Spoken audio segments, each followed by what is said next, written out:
Muy buenos días, hermanos. Que el Señor les continúe bendiciendo.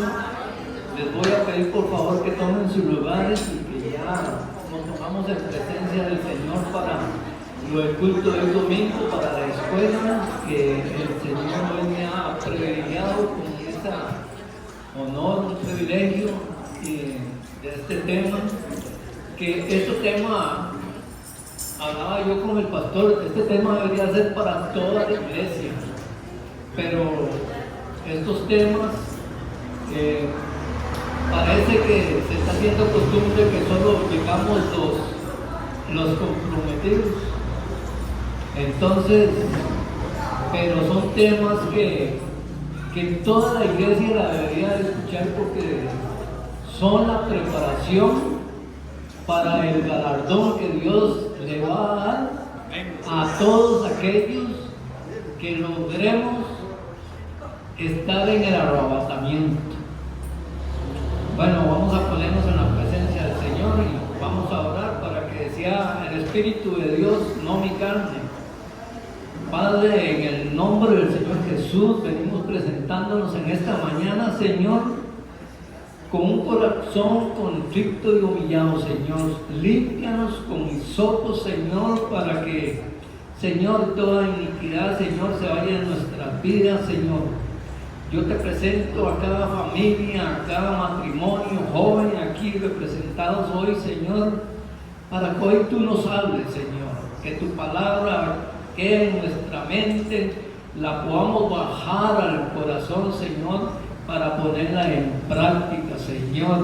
Yo te pido, Señor, que seas tú, Señor, dando la palabra, que pongas en mi corazón y en mis labios, Señor, lo que tú, Señor, me has preparado a través de este tema, Señor, porque al que has preparado primeramente es a mi persona, Señor, para recibir ese galardón, Señor. Padre, en el nombre del Señor Jesús, yo te pido que nos des un espíritu de revelación, Señor. ¿Qué nos vas a revelar tú hoy, Señor, a través de este tema de la escuela, Señor? Danos ese espíritu de revelación, Señor, en el nombre de Cristo Jesús. Amén, amén y amén. Démosle un aplauso al Señor.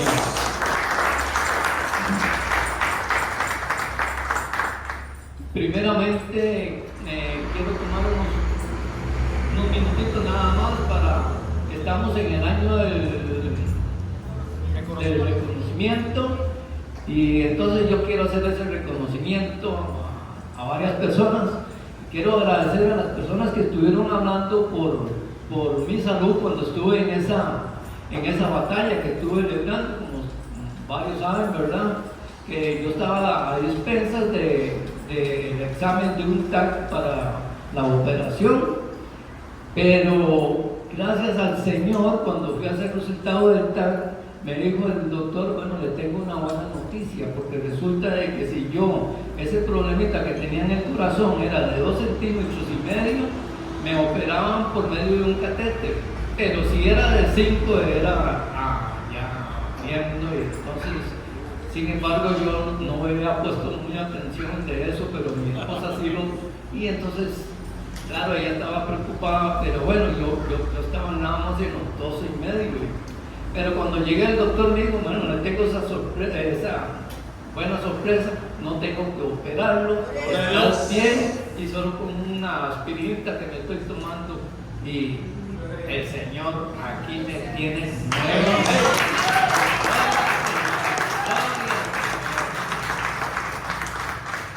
Eso solo Dios lo hace. Es cuando ustedes y yo de verdad, de corazón, depositamos la fe en el Señor, que todo se va a dar.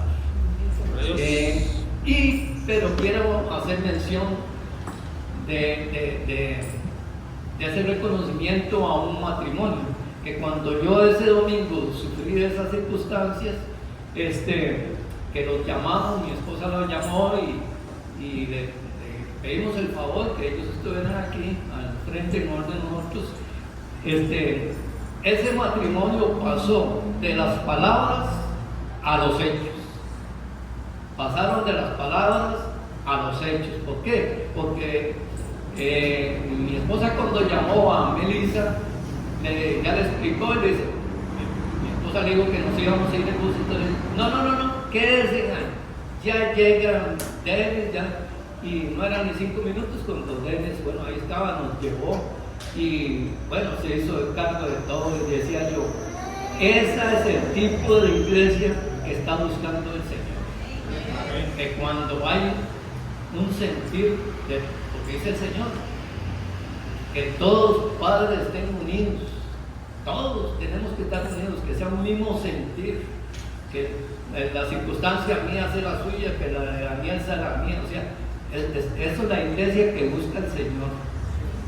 Y como decía el pastor, el que vino de Guatemala, cuando estuvimos allá, que él decía en su prédica allá, que en el arrebatamiento no todos se iban a ir en el arrebatamiento. Y yo, bueno, me quedé yo, porque él decía, en el arrebatamiento solo se van a ir los que han alcanzado la estatura del varón perfecto, que es Cristo Jesús. Entonces, hermanos, vean cómo tenemos que prepararnos cada día a ser mejores, como decía el pastor Castillo, de gustar de la palabra y ponerla en práctica, porque a eso fue lo que vino Cristo.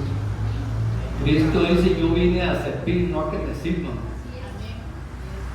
Bueno, entonces hoy me correspondió la salvación. La salvación. Y si yo les preguntara a ustedes, ¿qué es la salvación? Daniel, ¿qué es la salvación para usted? Uno se queda pensando, bueno, hasta que ahora yo estaba estudiando la salvación. Y dice que la salvación es un don irrevocable que Dios en su amor y misericordia da a los hombres que se arrepienten y se convierten a Dios. O sea, es un don que Dios nos da a aquel hombre, a aquella mujer, que se arrepiente de verdad de corazón, no así de que a la ligera, no, hay que arrepentirse y de corazón. Y Romanos 10, versículo del 8 al 10 dice, mas ¿qué dice? Cerca de ti está la palabra, en tu boca y en tu corazón. Esta es la palabra de fe que predicamos, que si confesares con tu boca que Jesús el Señor, que Jesús es el Señor, y creyeres en tu corazón que Dios le levantó de los muertos, serás salvo. O sea, tenemos que creer que Dios levantó a Jesús de entre los muertos para poder ser salvos, para poder proclamar esa palabra del Señor.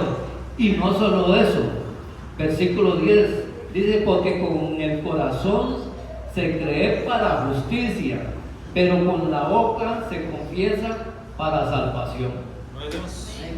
Así es que nosotros tenemos que aceptar a Cristo, primeramente al Señor, que estar plenamente seguros que Dios lo levantó de los muertos para que nos diera a nosotros saber de salvación. Y dice Primera de Tesalonicenses 1:9, ve qué importante lo que dice, porque ellos mismos cuentan de nosotros la manera en que nos recibisteis y cómo os convertisteis de los ídolos para servir al Dios vivo y verdadero. O sea, aquí es Pablo hablándole a los tesalonicenses, ¿verdad? Que cómo lo habían recibido y que cómo ellos dejaron los ídolos para servirle al Dios vivo. Ahora nosotros nos tenemos que preguntar, ¿cuál es el ídolo que tenemos nosotros? ¿Cuál es el ídolo? Porque muchas veces creemos que es una imagen, solo la imagen, y no. Puede ser el ídolo trabajo, el ídolo carro, una propiedad, el esposo, la esposa, los hijos, lo podemos tener como ídolos. Entonces dice que tenemos que dejarlo a esos ídolos para poder reclamar verdaderamente que tenemos a ese Cristo como nuestro Salvador de nuestras vidas. Ahora bien, la salvación es por gracia y por fe, y no por obras, porque nadie puede pagar su rescate. O sea, es por gracia y por fe que Dios nos da ese galardón. No son por obras.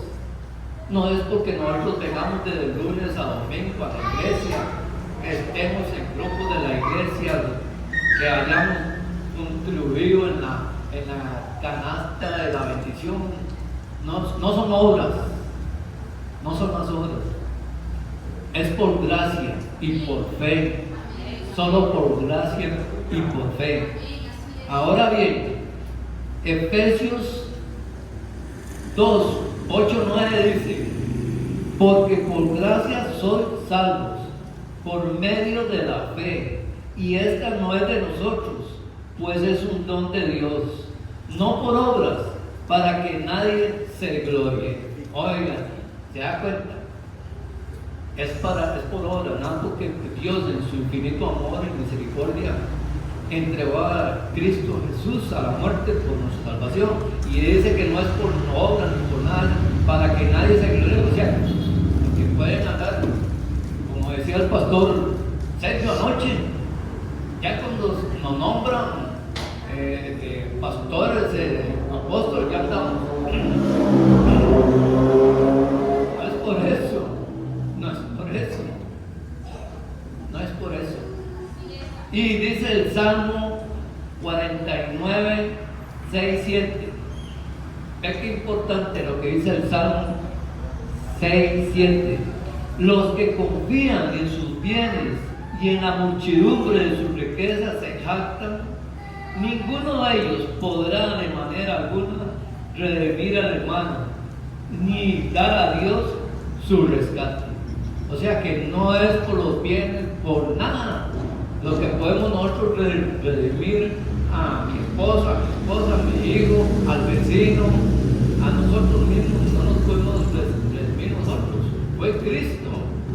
La sangre preciosa de Cristo fue la que nos redimió para hoy poder decir que estamos en los caminos del Señor, que no somos perfectos, estamos en un camino de santificación, que todos los días pecamos, pero tenemos abogado para con Dios, Cristo Jesús. Ahora bien, algo muy importante: la iglesia no salva. La iglesia no salva, solamente Cristo salva. O sea, no es porque usted vaya a una iglesia de 500, 1000 creyentes que están ahí, ni que tengan brujos, no es la iglesia, solo Cristo. Y vean lo que dice Hechos 4:12: y en ninguno hay salvación, porque no hay otro nombre bajo el cielo dado a los hombres en los que podamos ser salvos. O sea, solo en Cristo Jesús podemos nosotros ser salvos. Solo Él, no en la iglesia. Ahora bien, aquí surgen preguntas. Y una de ellas es: ¿qué es la salvación? ¿Qué es la salvación?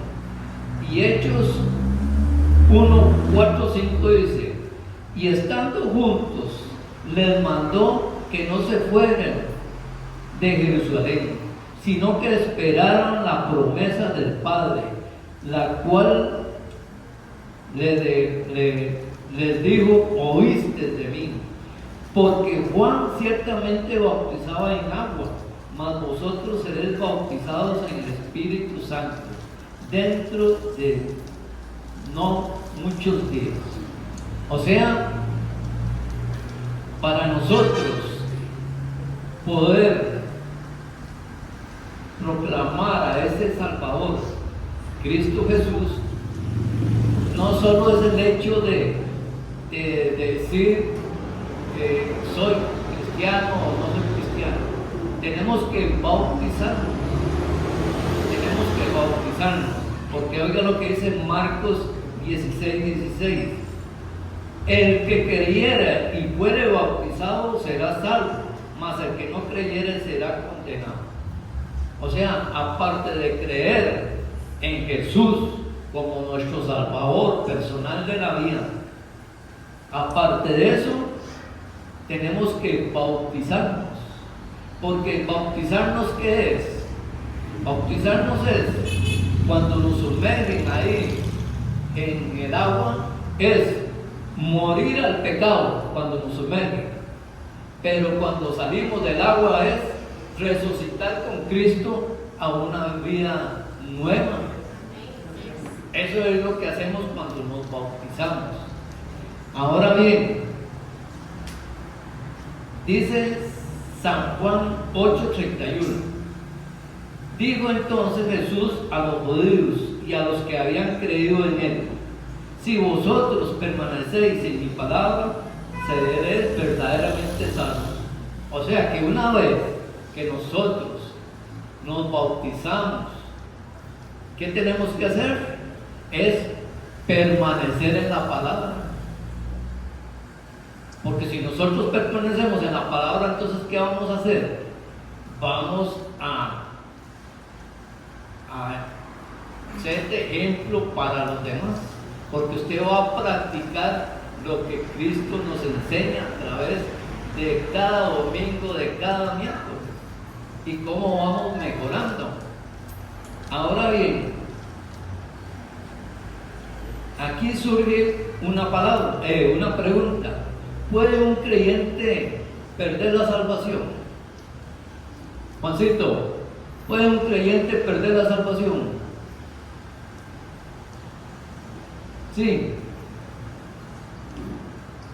Oiga lo que dice: un creyente no puede perder la salvación, y no la puede perder porque es un don de Dios, y los dones de Dios son irrevocables.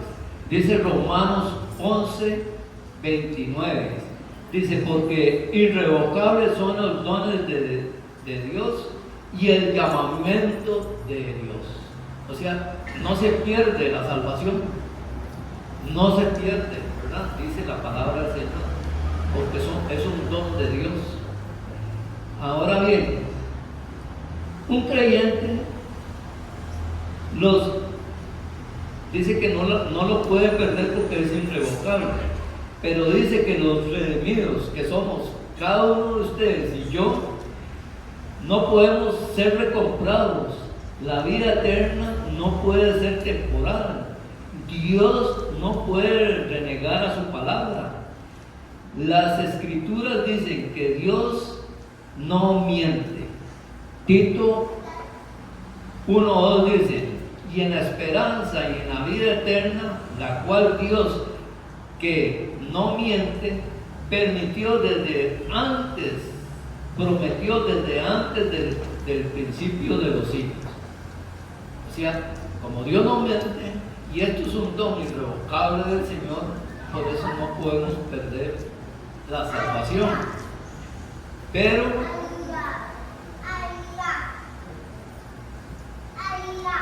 la pregunta más frecuente es si los cristianos que aún creyendo no pueden perder la salvación son, dice, las preguntas más frecuentes a la creencia de que si un cristiano no puede perder la salvación son: primera,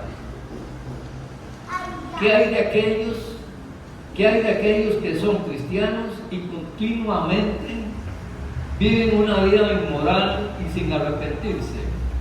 Otra pregunta sería: ¿y qué pasa con aquellos que son cristianos pero luego rechazan la fe y niegan a Cristo? porque veíamos anteriormente que un cristiano no la pierde, pero aquí dice que ¿qué pasa con esos que continuamente andan en pecado o que niegan la fe? ¿Qué pasa con ellos? El problema con estas dos preguntas es que la suposición de que todos los que se dicen cristianos han nacido de nuevo, la Biblia declara que un verdadero creyente ya no continuará viviendo una vida inmoral y sin arrepentirse. O sea, un verdadero cristiano, de verdad, que recibió a Cristo como su Salvador personal de su vida, que se bautizó, dice el Señor que no podemos seguir en pecado. Dice que no podemos seguir en pecado. Ahora bien, vean lo que dice Juan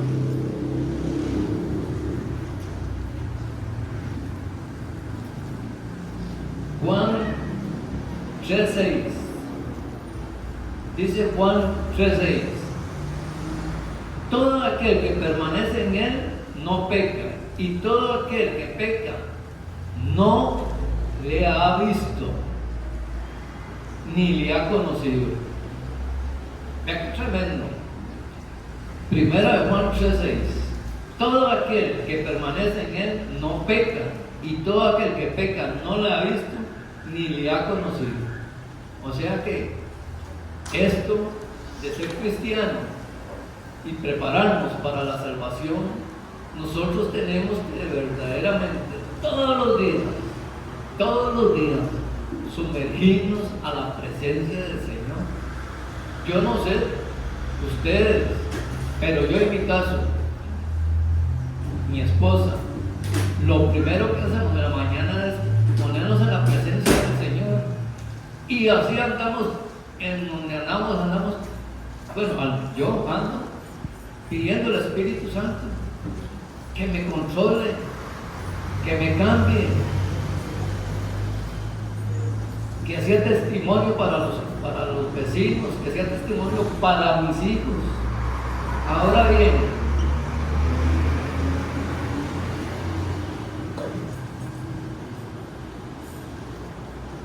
dice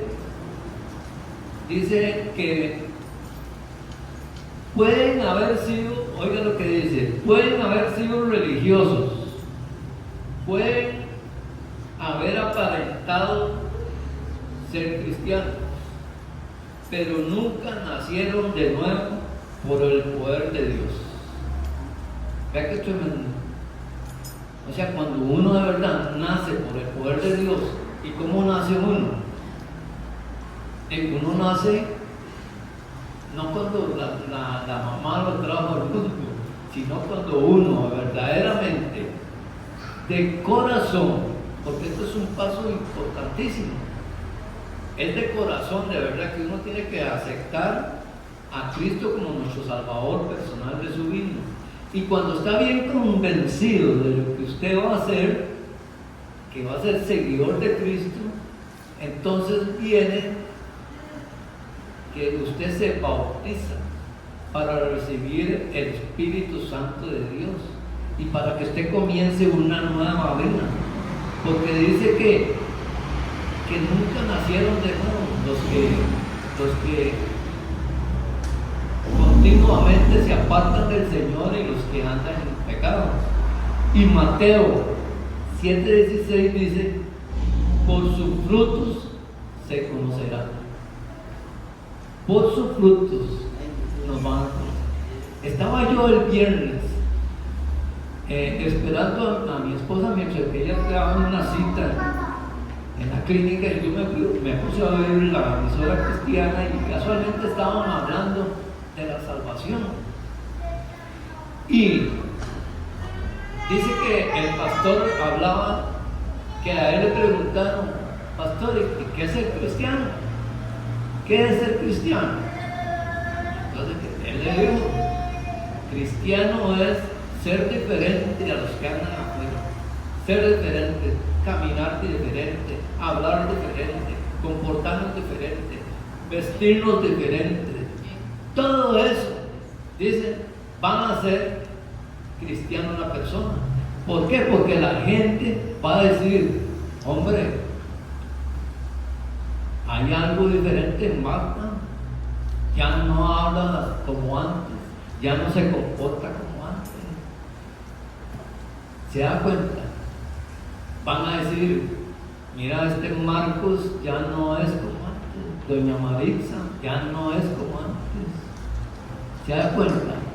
Eso hace cristiano una persona, que la persona sienta el deseo de verdad de ir y buscar a esa persona para un consejo, para una oración. Eso hace cristiano una persona.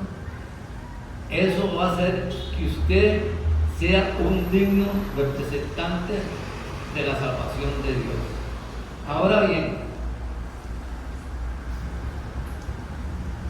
hemos estado hablando de la salvación, que no se pierde, que hay maneras para recibir esa salvación, que es a través del bautismo, de todo eso. Pero sí hay 5 maneras, Juancito, de perder la salvación. 5 maneras de perder la salvación.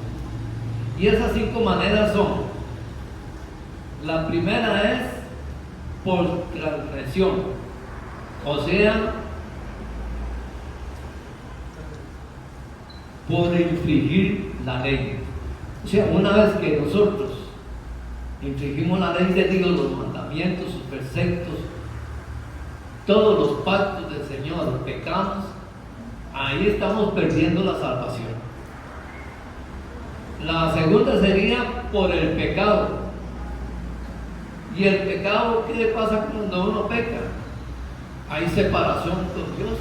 Inmediatamente uno se separa del Espíritu de Dios. La tercera es la iniquidad. Y la iniquidad es pecado sobre pecado. Pecamos, cometimos adulterio, nos arrepentimos, volvimos a caer en el pecado.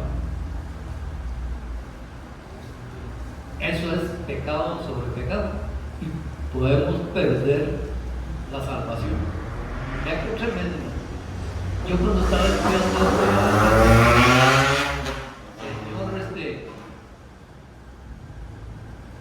Señor, ya me fuerte, Señor.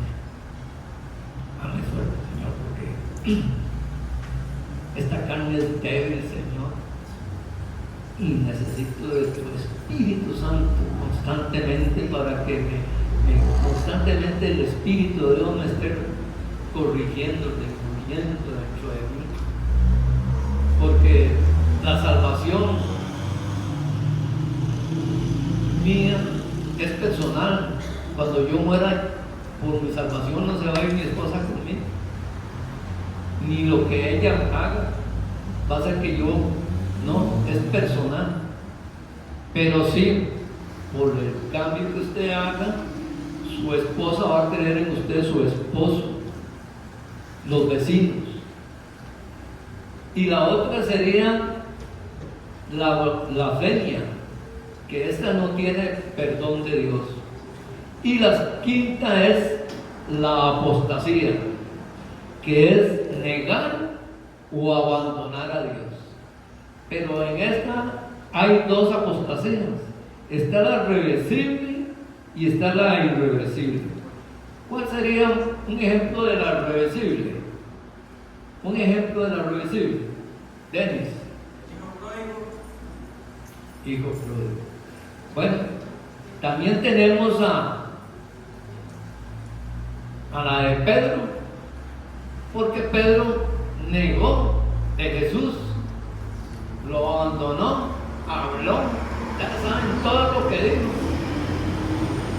y que como dijo pródigo, dejó a su padre y se fue, pero pidió perdón de corazón, de verdad, porque cuando uno comete pecado no es nada más decir uno, Señor, te pido perdón, no, es de corazón que uno verdaderamente sienta en el corazón que Dios lo limpió. Y Él dice en su palabra, cuando uno de corazón, de verdad, pero que el Señor va con esa fuerza que uno siente, dice que Él arrojaré tu pecado y tus iniquidades al fondo del mar, y no me acordaré nunca más de tus pecados, los daré, te haré blancos como la nieve. Eso es. Así es. Ahora bien, está la irreversible. ¿Y cuál sería esta? Un ejemplo de la irreversible. Judas. Porque Judas ya tuvo la misma oportunidad de Pedro.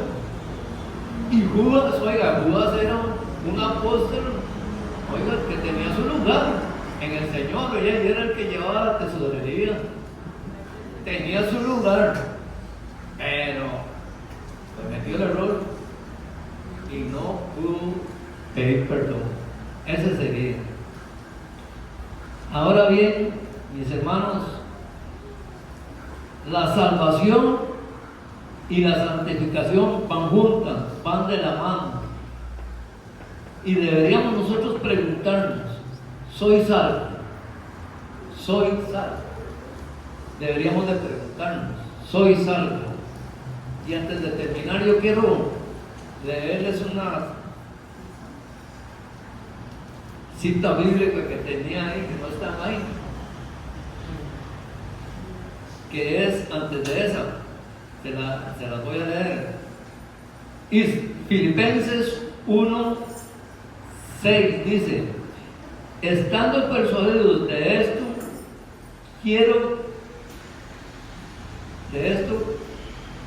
estando persuadidos de esto, que el que comenzó en vosotros la buena obra, la perfeccionará hasta el día de Jesucristo.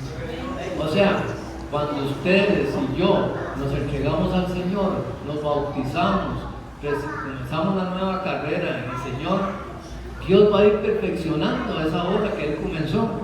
Y no solo eso, dice Filipenses 2:13, porque Dios es el que en vosotros produce así el querer como el hacer por su buena voluntad.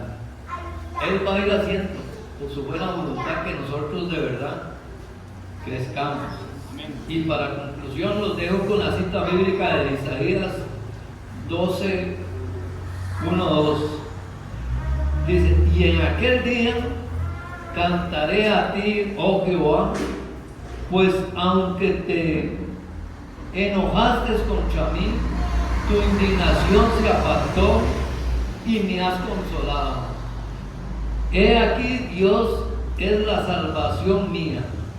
Me aseguraré y no temeré, porque mi fortaleza y mi canción es Jehová, quien ha sido salvación para mí. Y Juan 2:6 dice: el que dice que permanece en Él debe de cambiar, debe andar como Él anduvo. Primera de Juan 2:6, el que dice que permanece en Él debe andar como Él anduvo.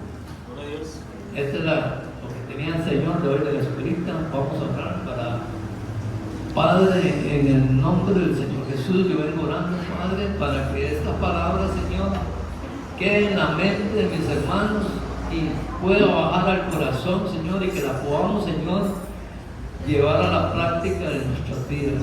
En el nombre de Cristo Jesús. Amén y amén. Démosle un aplauso al Señor.